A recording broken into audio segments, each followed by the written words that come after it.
એ રીતે ને પોસ્ટરીમાં રાખવો પડે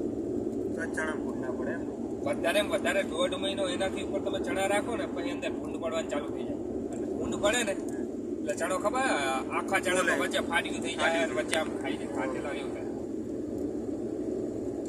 ફૂટ ના પડે એના માટે એટલે તમારે કશું નહીં કોઈ રાત નહીં તમે ગમે એમ કરો તો આ બધા 12 મહિને છે કોઈ સ્ટોરેજ કોઈ વ્યાપારી એવું દાખલા તરીકે ખેડૂત છે